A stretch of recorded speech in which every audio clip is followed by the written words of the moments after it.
Hello everyone, welcome to the learning capital. तैयार हो जाइए प्रैक्टिस सेट नंबर 5 के लिए, जिसका टारगेट है SSC JE. Specially for civil engineers के लिए ये वीडियोस बनाए जा रहे हैं।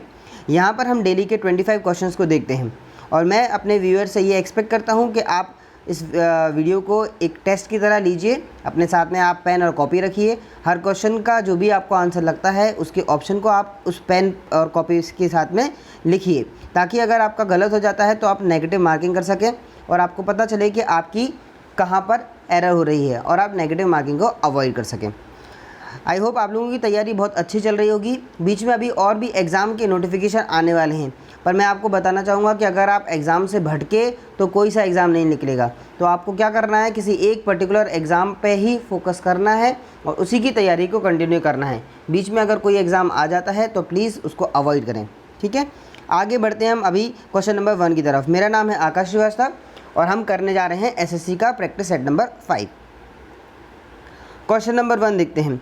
देखिए, स्टार्ट करने से पहले मैं आपको बता दूं, आज के जो क्वेश्चन होने वाले हैं वो बहुत ही ज़्यादा इंपॉर्टेंट है।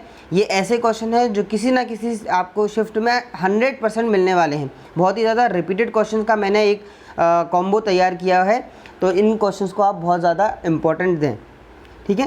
क्वेश्चन नंबर 1 है, the curve of growth of population is. Option A is semi log, option B logistic, option C linear and option D exponential. आपको इसका जो भी ऑप्शन लगता है आप अपनी कॉपी में उसका ऑप्शन लिखिए, उसके बाद हम इसको देखेंगे। डायरेक्ट क्वेश्चंस हैं सारे, जितने भी आज के 25 क्वेश्चंस हैं बिल्कुल सीधे सीधे डायरेक्ट फैक्ट बेस्ड क्वेश्चंस हैं, तो आपको ये पता होने चाहिए। अगर बाई चांस आपको नहीं भी पता है तो इस वीडियो के बाद आप इन क्वेश्चंस को याद कर लीजिएगा, ठीक है। तो चलिए बताइए इसका आंसर क्या है। आप चाहें तो कमेंट सेक्शन में भी बता सकते हैं इसका आंसर क्या है। आई होप आप लोगों ने लिख लिया होगा। तो इसका जो सही आंसर है that is option number B logistic. जो ग्रोथ ऑफ पॉपुलेशन होती है उसका जो कर्व होता है दैट इज़ लॉजिस्टिक कर्व, ठीक है। चलिए आगे बढ़ते हैं क्वेश्चन नंबर 2 की तरफ। क्वेश्चन 2 है, विच of the following compounds can be used for dechlorination of water. Dechlorination के लिए कौन से कंपाउंड को यूज़ किया जाता है। Option A carbon dioxide, option B chloramines, option C bleaching powder and option D sulphur dioxide. I know आपको answer पता होगा, पर प्लीज़ आप उसको लिखिए ज़रूर, क्योंकि लिखने से आपका आंसर फिक्स हो जाता है, आप उसको चेंज नहीं करते हैं। क्योंकि हमारी ऐसी प्रवृत्ति रहती है कि हम सोच लेते हैं यार आंसर हमारा ए है, मन ही मन सोच लेते हैं, पता चलता है आंसर बी आया तो हम कहते हैं हाँ हम भी यही टिक करने वाले थे, ठीक है। तो इस चीज़ से हमें बचना है। हमें एग्जैक्टली पता होना चाहिए कि कौन से क्वेश्चन हम गलत कर रहे हैं और उनको हमें एलिमिनेट करना है, ठीक है। इसलिए ज़रूरी है कि आप अपने ऑप्शंस को कॉपी में लिखिए। तो चलिए बताइए इसका आंसर क्या है। कमेंट सेक्शन में भी बताइए इसका आंसर क्या है। कंपाउंड्स आपको बताना है डीक्लोरिनेशन ऑफ वाटर के लिए। तो चलिए, आई होप आप लोगों ने लिख लिया होगा, तो मैं इसका आंसर बताता हूँ। इसका आंसर है ऑप्शन डी सल्फर डाइऑक्साइड, ठीक है। डीक्लोरिनेशन ऑफ वाटर के लिए जो कंपाउंड यूज़ होता है दैट इज़ सल्फर डाइऑक्साइड। चलिए आगे बढ़ते हैं क्वेश्चन नंबर 3 की तरफ। Question 3 very important. Minimum DO मतलब dissolved oxygen prescribed for river stream to avoid fish kills is. Option A है 4 ppm, option B 8 ppm, option C 10 ppm and option D 15 ppm। Question बोल रहा है कि fish को survive करने के लिए कितना मिनिमम डीओ रिवर स्ट्रीम में होना चाहिए, ठीक है। अब यहाँ पर एक चीज़ मैं आपको बता दूँ, जो ppm है, ppm की जगह पर आपको mg पर लीटर भी बोल सकता है। ppm is equal to mg per litre होता है, तो उससे कोई फ़र्क नहीं पड़ता है। अगर आपकी यूनिट कन्वर्ट भी हो जाएगी तो भी सेम आंसर रहेगा, ठीक है। तो इसमें से आप चूज़ करिए, ईजी क्वेश्चन है। ऐसे ही क्वेश्चन ज़्यादातर गलत हो जाते हैं, इसलिए इन क्वेश्चन पे ज़्यादा ध्यान देना है। आपको जो भी लग रहा है उसको आप ऑप्शन को लिखिए अपनी कॉपी में। आई होप आप लोगों ने लिख लिया होगा। एक बात और ध्यान रखिए, अगर आप सही कर रहे हैं तो आप अपने आप को 1 मार्क अलॉट करिए, और अगर आप गलत कर रहे हैं तो आप अपने आप को -0.25 मार्क अलॉट करिए। और जब हमारा वीडियो ख़त्म हो जाएगा तो हम कैलकुलेट करेंगे कि 25 में से कितने आपके सही हुए, कितने आपके गलत हुए।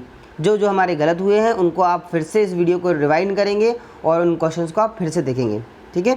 इसी तरह से आपका इम्प्रूवमेंट होगा। क्योंकि देखिए नॉलेज में सब लोग बराबर आ गए हैं, अब ये काम ये बचा है कि इस 3 महीने में कौन अपनी एरर्स को एलिमिनेट करता जा रहा है। जो एलिमिनेट करता जाएगा वो आगे बढ़ता जाएगा। क्योंकि नॉर्मली जो बच्चे क्वालिफाई नहीं कर पाते वो 4-4, 5-5 मार्क्स से रह जाते हैं।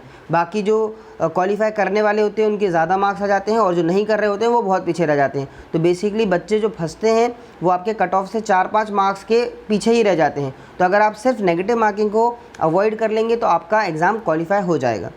ठीक है, तो क्वेश्चन नंबर 3 का आप ऑप्शन बताइए क्या है, कमेंट सेक्शन में लिखिए, अपनी कॉपी में लिखिए। तो इसका जो सही आंसर है that is option A 4 ppm। देखिए ये वाला जो क्वेश्चन है ये एसएससी के लिए भी इम्पॉर्टेंट है, गेट के लिए भी इम्पॉर्टेंट है और आईएएस के लिए भी इम्पॉर्टेंट है। तीनों में ऑब्जेक्टिव क्वेश्चन ये आ चुका है।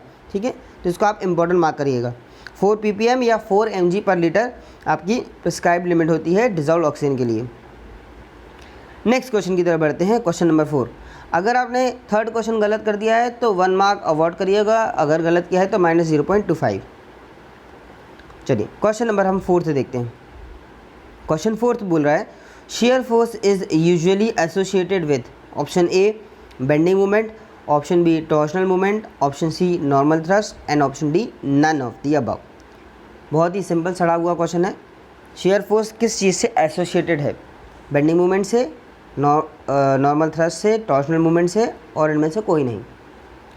ठीक है, आई होप ये बन ही जाएगा। बहुत ही सिंपल सा क्वेश्चन है। शेयर फोर्स का डायरेक्ट रिलेशन होता है बेंडिंग मूवमेंट से, तो ऑप्शन ए जो है इसका सही आंसर है। ठीक है, अगर इसमें किसी को कोई कन्फ्यूजन हो रहा है तो आप कमेंट सेक्शन में लिख के बता सकते हैं। चलिए आगे बढ़ते हैं क्वेश्चन नंबर 5 की तरफ। क्वेश्चन 5 बोल रहा है for ductile materials the suitable theory of failure is. Ductile material के लिए कौन सी थ्योरी ऑफ फेलियर सूटेबल है? Option A maximum principal stress theory, option E maximum shear stress theory, option C both A and B, and option D none. Ductile material की हमें theory choose करनी है, कौन सी ज़्यादा सूटेबल है। ये question भी ऐसा है जिसमें बच्चे अक्सर गलत कर देते हैं, क्योंकि जो इसके ऑप्शंस आते हैं, एक आपका मैक्सिमम प्रिंसिपल स्ट्रेस थ्योरी है, दूसरा मैक्सिमम प्रिंसिपल स्ट्रेन थ्योरी है।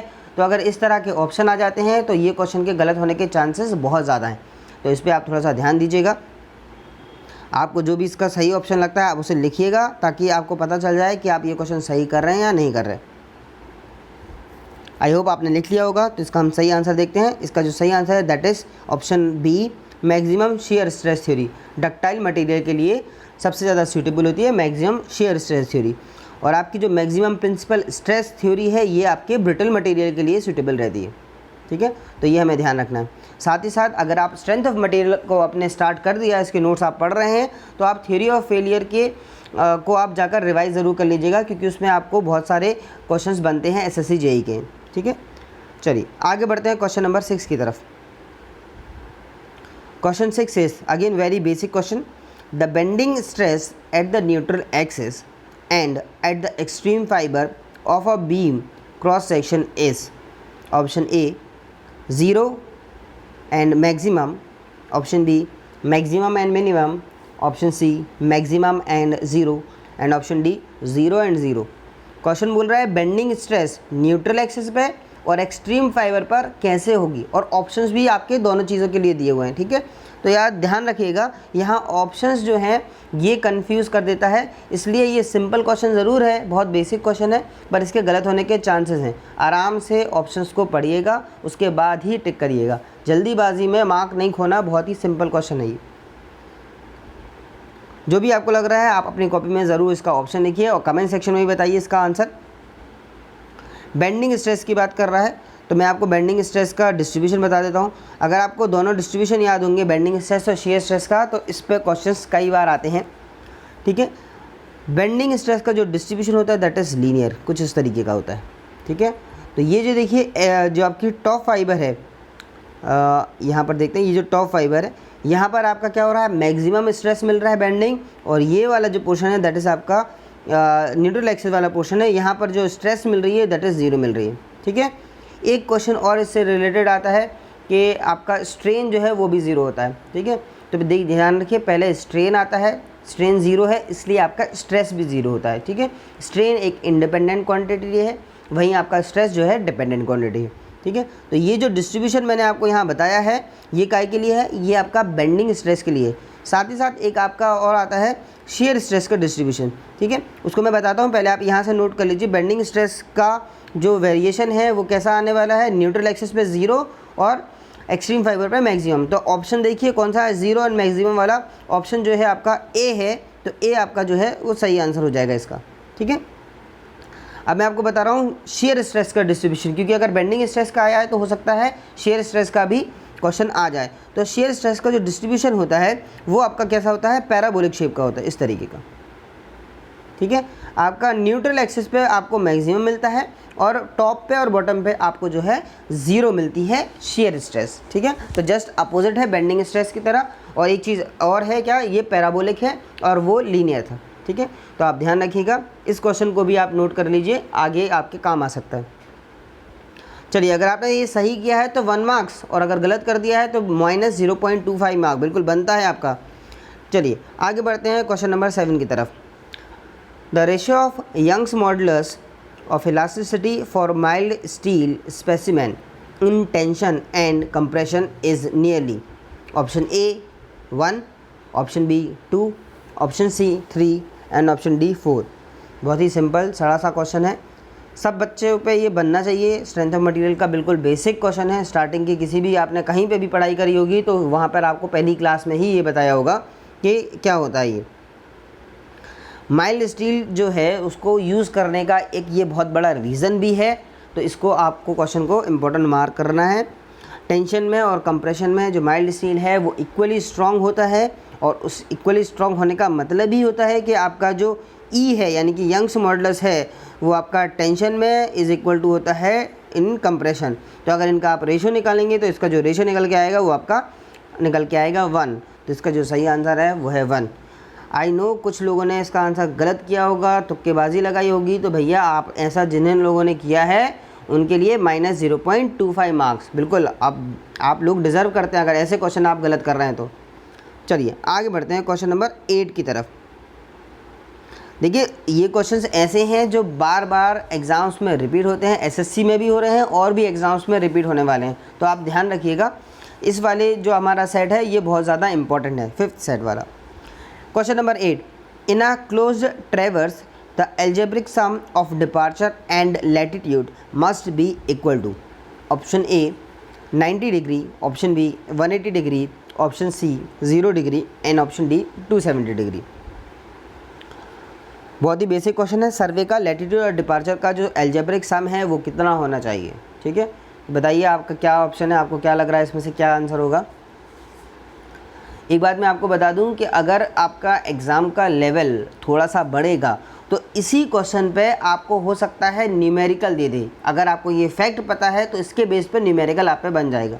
लोग सोचते हैं न्यूमेरिकल आ गया तो अब नहीं बनेगा, पर न्यूमेरिकल जो भी आने वाला है वो आपके जो प्रीवियस ईयर्स में क्वेश्चंस आए हैं उन्हीं पे वो एडवांस वर्जन कर लेते हैं। जैसे आपका अभी इसी में देख लीजिए, एक डिपार्चर और लैटिट्यूड का सम बोला है, तो हो सकता है आपको जो एडवांस लेवल का क्वेश्चन आएगा उसमें आपको डिपार्चर और लैटिट्यूड की कुछ वैल्यू दे देगा और आप उससे पूछेगा कि भैया इनका सम कितना होगा, या फिर हो सकता है आपको एक लैटिट्यूड दे दे फिर आपसे डिपार्चर की वैल्यू पूछे। तो इस तरह का कुछ भी न्यूमेरिकल बनाया जा सकता है।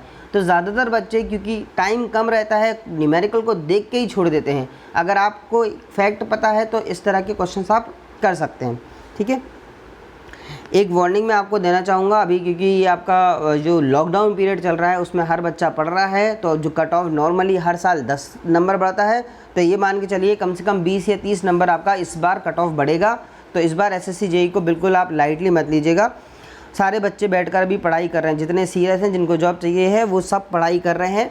तो आप भी बिल्कुल कोई कसर मत छोड़िएगा, तैयारी को कंटिन्यू रखिएगा और जितना ज़्यादा हो सके प्रैक्टिस दीजिएगा, ठीक है। ये वक्त ऐसा नहीं है कि आप अपने नॉलेज को बढ़ा सकते हैं, ये वक्त है प्रैक्टिस का। जो आपने नॉलेज गेन किया है उसको रिवाइज़ करना है, ठीक है। चलिए अब वापस आ जाते हैं क्वेश्चंस के ऊपर। आपसे बोला है लैटिट्यूड और डिपार्चर का जो एल्जेब्रिक सम है वो कितना होगा।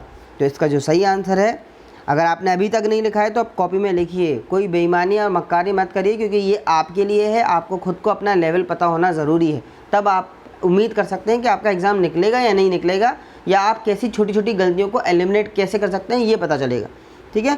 तो अगर अभी भी आपने नहीं लिखा है तो ज़रूर आप अपनी कॉपी में पहले एक बार लिख लीजिए। ठीक है, इसका जो सही आंसर है that is option number C. जो एल्जेब्रिक सम होगा डिपार्चर का और लैटिट्यूड का वो होता है 0।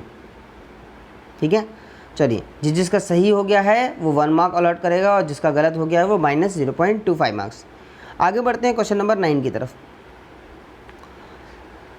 Again a very very important and repeated question, SSC JE का फेवरेट क्वेश्चन में से एक है ये, है ना।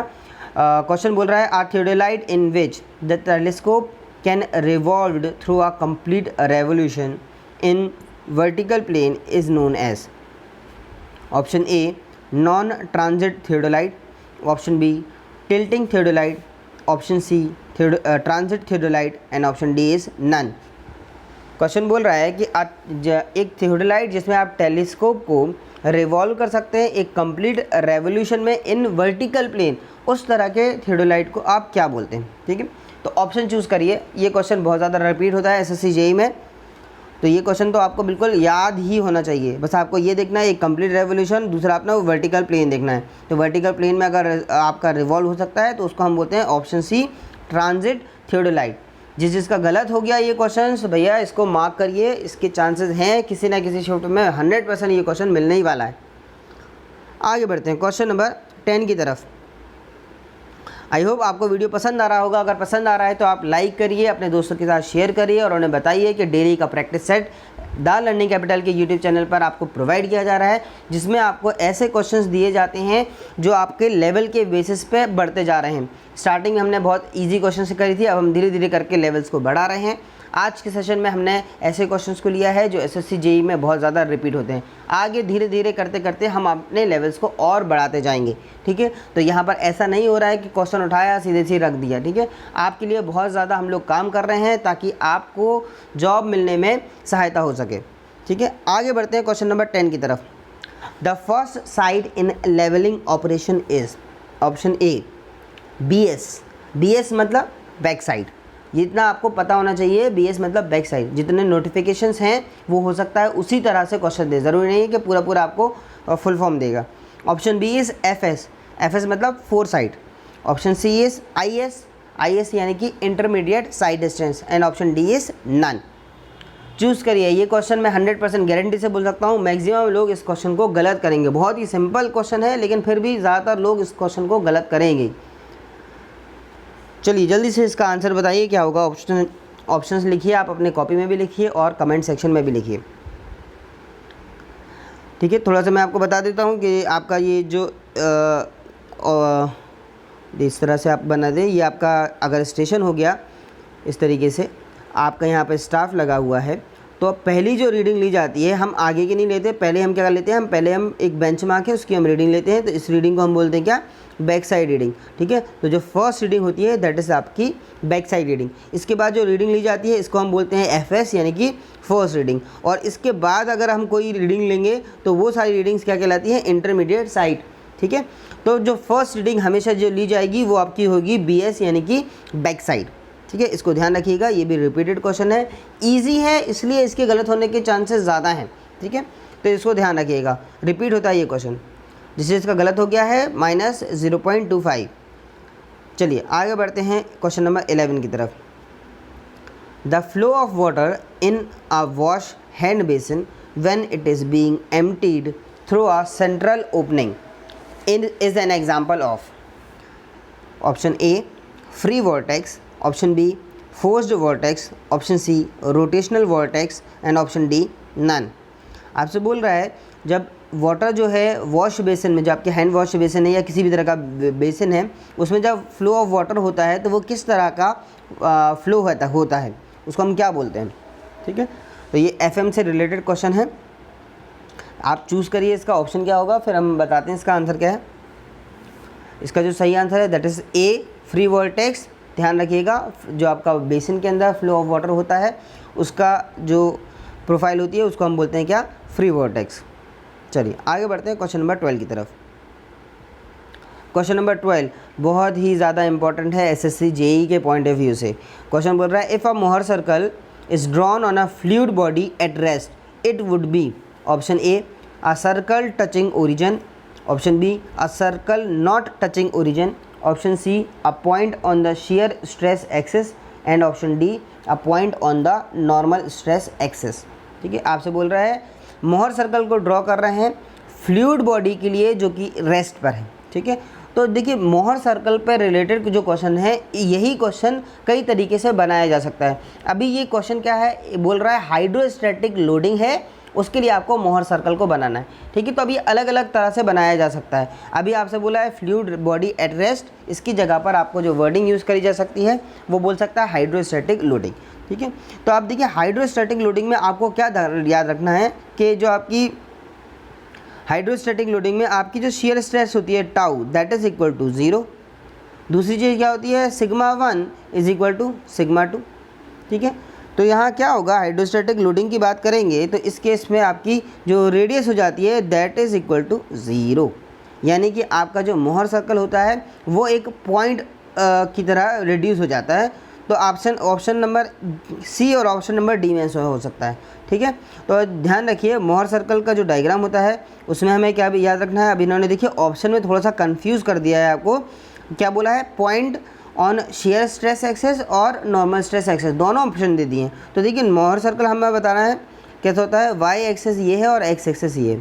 तो जो वाई एक्सेस होती है उस पर होता है आपका शेयर स्ट्रेस यानी कि टाउ, और जो एक्स एक्सेस होती है उसको हम सिग्मा से डिनोट करते हैं, जिसे हम सिग्मा एक्सेस भी बोलते हैं। अब मैंने आपको क्या बताया, हाइड्रोस्टैटिक लोडिंग में जो आपकी शियर स्ट्रेस है वो 0 है, यानी कि जो आपका पॉइंट आएगा वो किसी भी हालत में इस y एक्सिस पे तो नहीं आएगा, वो हमेशा कहाँ आएगा, इस x एक्सिस पे। तो आपका जो मोहर सर्कल है वो रिड्यूस होके आ गया इस तरफ x एक्सिस पे। तो ये जो बन रहा है ये आपका बनेगा क्या, मोहर सर्कल हाइड्रोस्टैटिक लोडिंग के लिए या फिर फ्लूइड एट रेस्ट पे।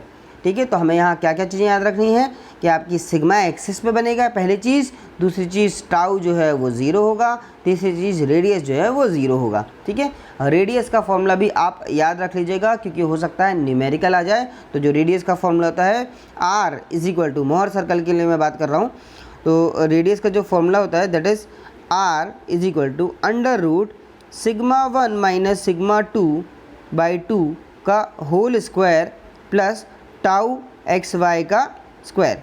ठीक है, तो ये आपका रेडियस का फॉर्मूला होता है। आप चाहें तो इस फॉर्मूले में रख के भी इस क्वेश्चन को सॉल्व कर सकते हैं। यहाँ पर मैंने आपको क्या बताया था कि आपकी शेयर स्ट्रेस की जो वैल्यू है वो 0 है, तो हम उससे भी करके देख लेते हैं। ये टाउ की जो वैल्यू है दैट इज़ 0 और यहाँ सिग्मा 1 और सिग्मा 2 की वैल्यू बराबर है, तो सिग्मा 1 माइनस सिग्मा 2 कर देंगे तो ये वाला टर्म भी हो गया 0। तो अल्टीमेटली जो रेडियस आने वाली है वो भी आपकी 0 आ जाएगी। ठीक है, मैं आप ये फॉर्मूले को ज़रूर याद रखिएगा क्योंकि हो सकता है न्यूमेरिकल आ जाए तो वैल्यूज़ देगा।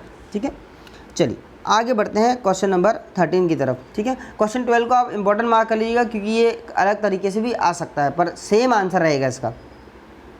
चलिए आगे बढ़ते हैं क्वेश्चन नंबर 13 की तरफ।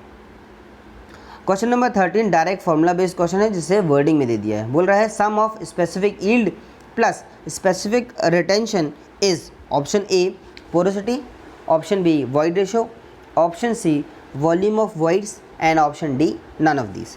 ठीक है, तो हमें पता है इसका डायरेक्ट फॉर्मूला होता है क्या, specific yield plus specific retention is equal to porosity.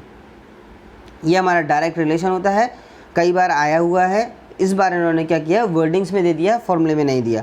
ठीक है, तो इसका जो सही आंसर होगा that is option A porosity.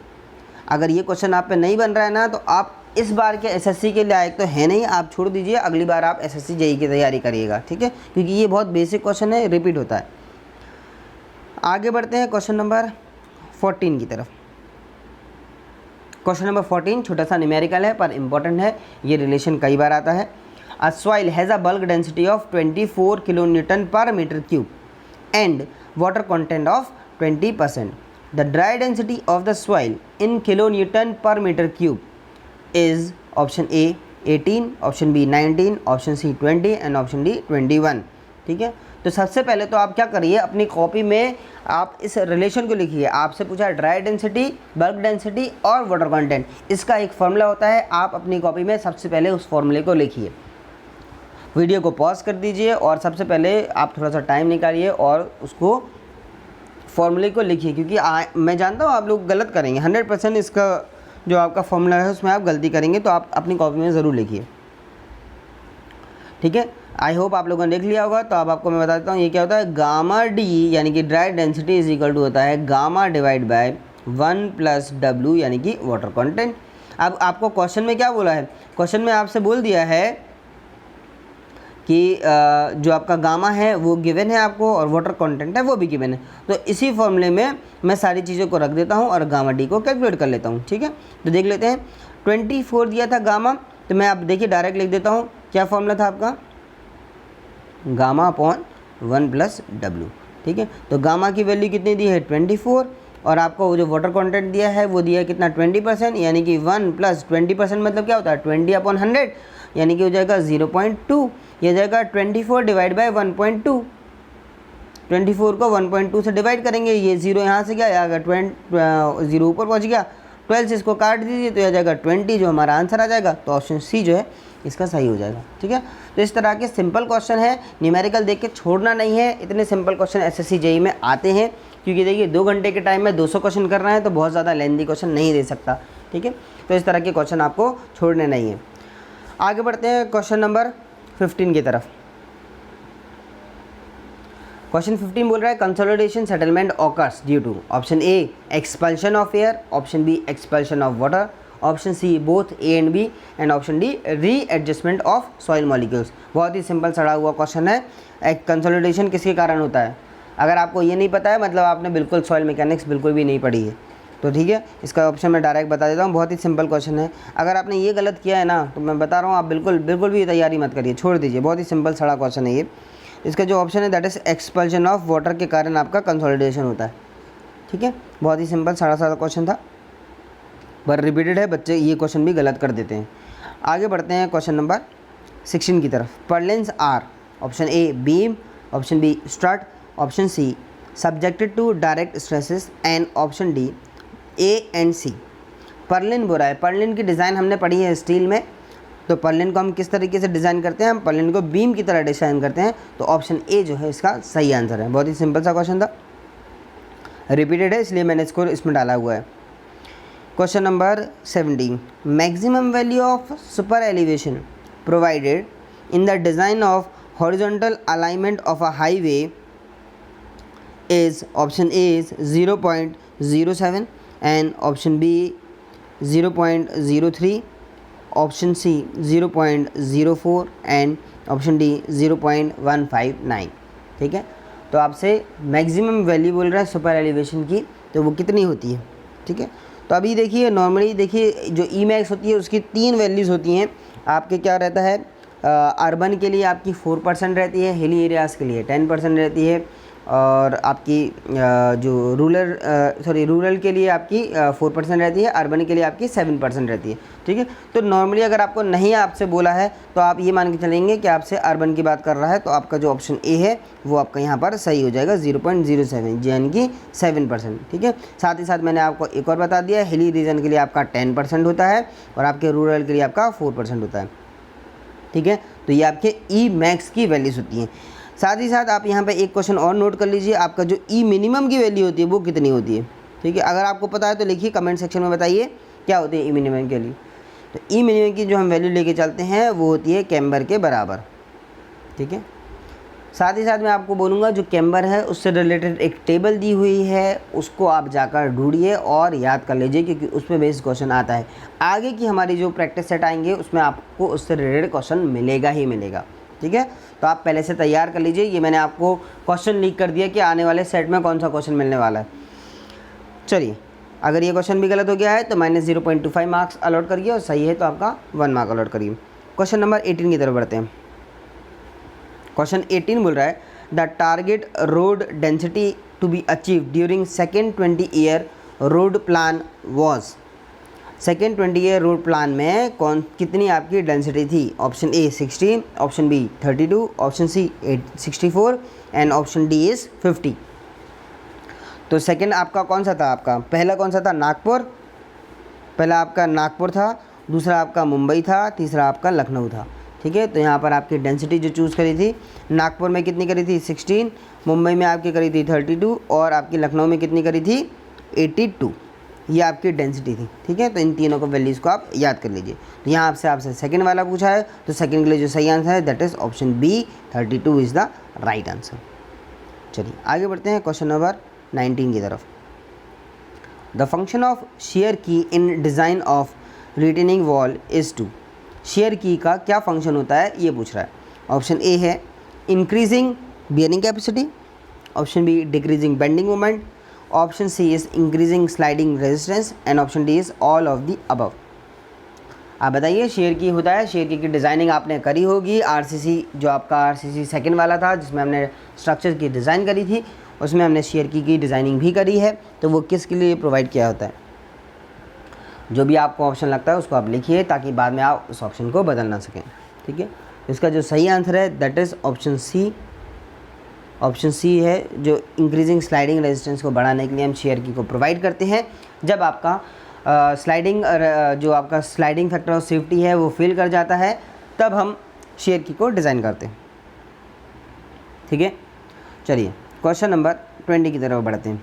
आपको वीडियो कैसा लग रहा है आप कमेंट सेक्शन में बताइए। साथ ही साथ अगर आपके कोई व्यूज़ हैं, आपको कोई क्वेरी है तो आप वो भी कमेंट सेक्शन में बता सकते हैं। अगर आप किसी पर्टिकुलर टॉपिक पे वीडियो चाहते हैं तो आप उसे भी बताइए, हम उस पर भी वीडियो बनाने की पूरी कोशिश करेंगे। हम आपको जल्दी से जल्दी वो वीडियो प्रोवाइड करेंगे। क्वेश्चन नंबर 20 बोल रहा है minimum number of longitudinal bars provided in a RC column of circular cross section is. Option A 4, option B 5, option C 6 and option D 8। आपसे पूछ रहा है कि सर्कुलर कॉलम के अंदर मिनिमम लॉन्गिट्यूडिनल बार जो है वो कितनी प्रोवाइड करी जाती है। चूज़ करिए ऑप्शन। देखिए जितना सिंपल क्वेश्चन उतने ज़्यादा गलत होने के चांसेस। अब ये इतना सिंपल क्वेश्चन है, वर्डिंग्स है 4, 5, 6, 7, 8 इस तरह से, तो आपको चूज़ करना है। सर्कुलर सेक्शन है, बताइए कितना होगा। ऑप्शन चूज़ करिए, कमेंट सेक्शन में भी लिखिए, कॉपी में भी लिखिए, ताकि आप अपने आंसर को बदल ना सकें, आपको समझ में आ जाए कि भैया ये क्वेश्चन क्या आप गलत कर रहे हैं। ये बहुत ज़्यादा ज़रूरी है। तो सर्कुलर क्रॉस सेक्शन की बात करेंगे तो सर्कुलर क्रॉस सेक्शन में जो आंसर होता है दैट इज़ सी, यानी कि आपका 6। आपका इस तरह का सर्कुलर क्रॉस सेक्शन है। यहाँ पर आप इस तरीके से 6 बार्स का या उनके मल्टीपल्स की बार्स को हम प्रोवाइड करते हैं। अगर आपका स्क्वायर या रेक्टेंगुलर शेप आ जाता है तो हम उसको या तो 4 बार्स या फिर 4 बार के मल्टीपल्स में प्रोवाइड करते हैं। ठीक है, तो 4 बार तो मैंने आपको यहाँ बना के दिखा दिया। अब इसके अगर मल्टीपल बनाएंगे तो देखिए कैसे बनाएंगे, या तो ऐसा बना सकते हैं इस तरीके से। ठीक है, फिर आप यहाँ पे ऐसा स्ट्रप्स लगा सकते हैं। ठीक है, तो इस तरीके से आपका क्रॉस सेक्शन होता है। तो सर्कुलर के लिए 6 और 4 का के लिए आपका रेक्टेंगुलर के लिए। तो ये भी क्वेश्चन आ सकता है, रेक्टेंगुलर का भी आप याद रखेंगे। चलिए अगर आपका गलत हो गया है तो अपने आप के लिए आप -0.25 मार्क देंगे, और अगर सही हो गया है तो आपका 1 मार्क्स। ठीक है, चलिए आगे बढ़ते हैं क्वेश्चन नंबर 21 की तरफ। Unequal top and bottom reinforcement in reinforced concrete section leads to. बहुत ही ज़्यादा इंपॉर्टेंट क्वेश्चन है, एसएससी जेईई का, रिपीटेड होता है कई बार। इस क्वेश्चन को तो आप पूरा पढ़ने की भी ज़रूरत नहीं है, आप देख लीजिए अनइक्वल टॉप एंड बॉटम बोला है तो तुरंत आप देखिए, ऑप्शन कुछ नहीं देखना, सीधा सीधा आपको याद रखना है श्रिंकेज के लिए होता है। ठीक है, क्योंकि रिपीटेड क्वेश्चन है। ऐसे क्वेश्चन अगर आप जल्दी जल्दी करेंगे तो आपका टाइम बचेगा। ठीक है, ऑप्शन बी इसका सही आंसर है, श्रिंकेज डिफ्लेक्शन के लिए होता है। जब आपका unequal top and bottom reinforcement provide किया जाता है उसके कारण श्रिंकेज डिफ्लेक्शन हमें मिलता है। चलिए आगे बढ़ते हैं क्वेश्चन नंबर 22 की तरफ। अगेन बहुत ज़्यादा इंपॉर्टेंट क्वेश्चन है बिल्डिंग मटेरियल का। Bulking of sand occurs when water content is. Bulking of sand कब होता है, किस वाटर कंटेंट पे होता है। ठीक है, ऑप्शन ए 18 से 19%, ऑप्शन बी 10 से 20%, और ऑप्शन सी 7 से 8%, option D is 4 to 5%। Choose करिए, आपको क्या लगता है इसमें से क्या है सही आंसर, उसको आप चूज़ करिए। वीडियो को चाहे तो आप पॉज कर दीजिए, अपने कमेंट सेक्शन में भी लिखिए और कॉपी में भी लिखिए आपका आंसर क्या है।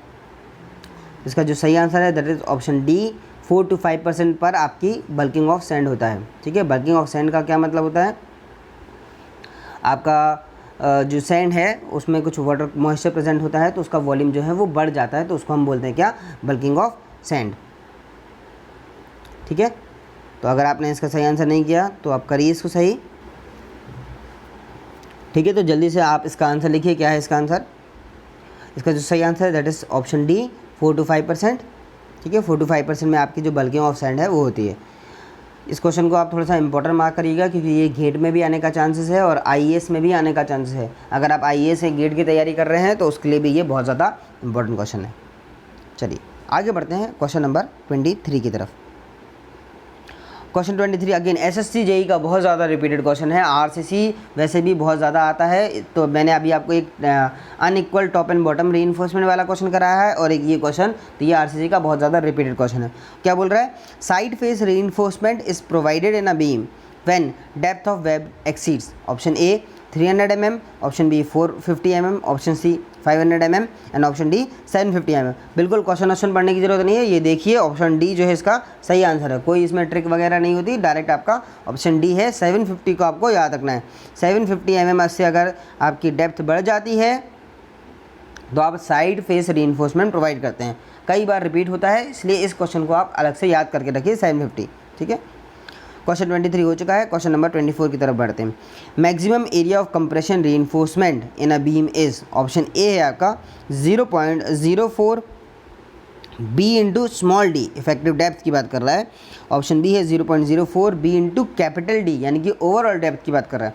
Option C 0.12 B into capital D and option D is 0.12 B into small D. ठीक है, तो यहाँ पर देखिए स्मॉल डी और कैपिटल डी का बेसिकली रोल है। बाकी तो आपको पता है कि इसका जो सही आंसर है दैट इज़ आपका 0.04 तो होना ही है, बस स्मॉल डी और कैपिटल डी में आपको देखना है। ठीक है, तो इसका जो सही आंसर है दैट इज़ ऑप्शन बी। थोड़ा सा संभल कर ध्यान दीजिएगा कि इसमें गलती ना हो, आपका ऑप्शन बी जो है वो आपका सही है। ठीक है, डी पर हमें थोड़ा सा फोकस करना है, जल्दीबाजी ऐसे नहीं करनी कि ऐसे क्वेश्चन गलत हो जाए। ठीक है, जिसमें ऑप्शंस थोड़े से क्लोज होते हैं उसमें आप थोड़ा सा रोक सकते हैं। ठीक है, जैसे इससे पहले वाला जो क्वेश्चन था अलग अलग ऑप्शन था, रिपीटेड क्वेश्चन था, बार बार रहा था, तो हमने क्वेश्चन भी नहीं पढ़ा, डायरेक्ट आंसर हमने टिक किया है। पर इस तरह का क्वेश्चन जिसमें ऑप्शन थोड़े से क्लोज होते हैं तो इस पर आपको थोड़ा सा ध्यान देना है। ठीक है, चलिए इसके बाद बढ़ते हैं। हमारा जो लास्ट क्वेश्चन होने वाला है, लास्ट क्वेश्चन के लिए तैयार हो जाइए। Question number 25, which of the following performs better on the ductility criterion? Option A is balance section, option B is under reinforce section, over reinforce section, option C is under reinforce section and option D is non prismatic section. बताइए इसका answer क्या होगा? Ductility के criteria पर कौन ज़्यादा अच्छा perform करता है? ठीक है, ऑप्शन लिखिए, अपना कॉपी में लिखिए, क्योंकि मैं जानता हूँ आप बदल देंगे आंसर बाद में। तो देखिए इसका जो सही आंसर है that is under reinforce section. देखिए अंडर रीइंफोर्स में क्या होता है, आपका जो स्टील रहता है वो पहले फेल कर जाता है। तो फेल करने का क्या मतलब होता है, अगर आपकी बार्स इस तरह की रहती हैं तो वो डिफ्लेक्शन शो करने लगती हैं, मतलब कि डक्टाइल है वो, इसलिए आपके डिफ्लेक्शन शो करती हैं। इसके कारण हमें क्या होता है, हमें वार्निंग मिल जाती है कि आपका जो स्ट्रक्चर है वो अब फेल करने वाला है, इसलिए हम अंडर रीइंफोर्स सेक्शन को ही डिज़ाइन करते हैं। ओवर रीइंफोर्स सेक्शन में क्या होता है, आपका सडन फेलियर हो जाता है। ओवर रीइंफोर्स सेक्शन में हमारा सडन फेलियर मिल जाता है। ठीक है, इसलिए हम कभी भी ओवर रीइंफोर्स सेक्शन को डिज़ाइन नहीं करते। अगर आपका सेक्शन ओवर रीइंफोर्स आ जाता है तो आपके पास दो ऑप्शन होते हैं, या तो आप रीडिज़ाइन कर दीजिए जो भी आपका बीम है, स्लैब है उसे, या फिर आप डबली रीइंफोर्स सेक्शन को आप डिज़ाइन करेंगे। ठीक है, तो ये दो ऑप्शन आपके पास होते हैं। ठीक है, बैलेंस सेक्शन हम लिमिटिंग केसेस में प्रोवाइड करते हैं। ठीक है, जब आपका अंडर रीइंफोर्स आप नहीं प्रोवाइड कर रहे हैं और ओवर रीइंफोर्स तो करना ही नहीं है, उस केस में हम बैलेंस सेक्शन को प्रोवाइड करेंगे। ठीक है, तो ये था हमारा आज का सेशन। हमारे 25 क्वेश्चन हो चुके हैं। आई होप आपको क्वेश्चन पसंद आए होंगे, वीडियो आपको अच्छा लग रहा होगा। अब आपका सबसे इम्पोर्टेंट काम ये है कि आपने जो 25 क्वेश्चन के आंसर्स लिखे हैं उनको आप चेक करिए। जो आपके सही हो गए हैं बहुत अच्छी बात है, जो आपके गलत हो गए हैं आप वीडियो पर फिर से जाइए, जो क्वेश्चंस आपके गलत हुए हैं उनको देखिए, उनका आंसर मिलाइए, उनके आंसर को याद करिए और ये ध्यान रखिए कि ये सारे क्वेश्चंस फिर से आने के चांसेस हैं, रिपीटेड क्वेश्चन हैं। आपने जो गलत किए हैं उसमें आप ये ज़रूर देखिएगा कि आपका गलत हुआ क्यों। क्या आपने जल्दीबाजी में एक ही जगह बी लिख दिया, या फिर आपको कॉन्सेप्ट की एरर है, ठीक है, या आपको फॉर्मूला याद नहीं है, तो क्या गलती हुई है, क्या फैक्ट याद नहीं है, या आपने पढ़ा नहीं है, जो भी आपकी है उस चीज़ को भी आप ध्यान से नोट करिएगा। और जितने ज़्यादा आप अपने नेगेटिव मार्किंग को आप एलिमिनेट करेंगे उतने ज़्यादा आपके चांसेस बढ़ते जाएंगे सिलेक्शन होने के। ठीक है, इसके अलावा देखिए हमारे चैनल पर आपको रीजनिंग की क्लासेस भी स्टार्ट हो गई हैं। करंट अफेयर हम आपको ऑलरेडी बहुत टाइम से प्रोवाइड कर ही रहे हैं। आप हमारे सेक्शन में देख सकते हैं, आपको मंथली करंट अफेयर मिल जाएगा। प्रतियोगिता दर्पण से हमने आपको करंट अफेयर मंथली प्रोवाइड किया हुआ है। इसके अलावा डेली करंट अफेयर हमारे चैनल पर आपको मिलता ही है। हम एप्टीट्यूड, रीजनिंग, मैथ्स, इन सारी की क्लासेस भी प्रोवाइड कर रहे हैं। सिविल इंजीनियरिंग में आपको थियोरी ऑफ स्ट्रक्चर और आरसीसी की ऑलमोस्ट पूरे लेक्चर्स मिल जाएंगे, तो आप वहां जाकर भी देख सकते हैं। ठीक है, वीडियो को लाइक करिए, वीडियो को शेयर करिए, आप कमेंट करिए आपको वीडियो कैसा लगा। आपकी कोई क्वेरी है उसे भी आप कमेंट में लिख सकते हैं, हम उसको बिल्कुल रिजॉल्व करेंगे। साथ ही साथ चैनल को सब्सक्राइब करिए। अपने जो चैनल के जो साइड में आपको बेल आइकन मिलेगा उसको भी ज़रूर प्रेस करिएगा, ताकि वीडियो जैसे ही अपलोड होगा वीडियो की नोटिफिकेशन सबसे पहले आपको मिलेगी। ठीक है, और वीडियो कैसा लग रहा है उसके बारे में ज़रूर आप बताइएगा कि आपको उसमें और क्या इम्प्रूवमेंट आप चाहते हैं हम करके दें। ठीक है, आपकी किसी भी तरह की अगर हम किसी भी तरह से मदद कर सकते हैं तो वो भी आप हमें बताइए। हमारी जितनी हो सकेगा हम आपकी उतनी हेल्प करेंगे, ताकि आपकी पढ़ाई और आसान हो सके। Thank you for watching.